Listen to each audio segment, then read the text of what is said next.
On a souhaité faire de ces appartements non pas un musée, peut-être que Paris n'a pas besoin d'un énième musée, mais plutôt vraiment un espace qui donne l'impression, l'illusion de la vie, comme si c'était des appartements habités que l'intendant et sa famille venaient de quitter il y a un instant seulement.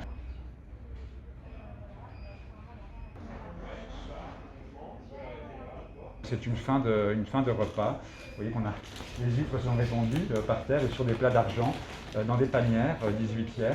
Voilà, les bouteilles sont mises au frais dans des rafraîchissoirs. Nous avons souhaité, chaque fois que possible, pouvoir compter sur le bon meuble au bon endroit.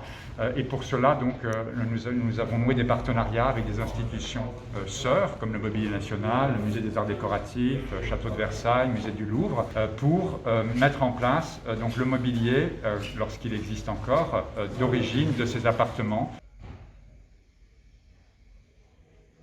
Des bénisteries. Et on a deux exemples. On peut en ajouter un troisième dans la chambre de Madame de Ville-d'Avray. La marine, de façon formidable, n'avait jamais endommagé la distribution, l'agencement des pièces, mais simplement recoupé, entresolé, cloisonné. Il faut dire que le marin, et surtout le sous-marinier, a l'habitude de vivre dans de tout petits espaces, donc il n'hésitait pas.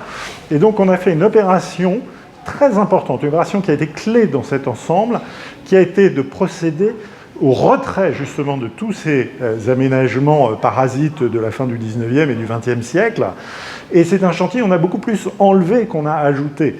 Et en procédant par ces retraits successifs de façon très délicate, eh bien on a retrouvé les volumes, les agencements, les dispositions, les espaces du bâtiment, tel de cet hôtel tel qu'il était au XVIIIe siècle.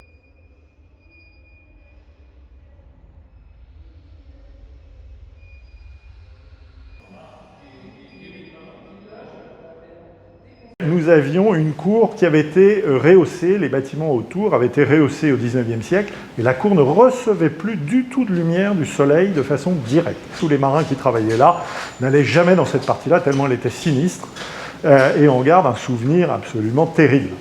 Eh bien, nous avons décidé de placer la verrière au-dessus de la corniche du XVIIIe siècle pour effacer les étages du XIXe siècle. Et puis en périphérie, la structure est assez dense, assez serrée, comme un claustrat, et efface ces étages supérieurs. Elle se dédensifie vers le centre jusqu'à arriver sur un œil central où on a un verre de très grande dimension qui repose juste sur 4 points. L'industrie verrière ne pouvait pas faire une pièce plus grande reposant uniquement sur 4 points d'appui, ce qui nous a défini la taille de l'œil central, l'objectif étant que le regard du visiteur converge vers cet œil.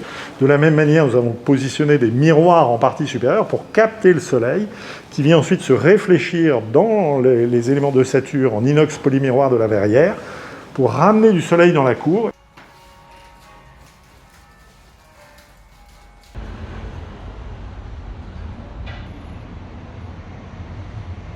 C'est d'abord le public parisien et le public francilien qui répondront présents. Le public international, voilà, nous le reverrons bientôt, j'espère. Il risque d'être peu nombreux au cours de l'été 2021. J'espère beaucoup plus nombreux dès 2022.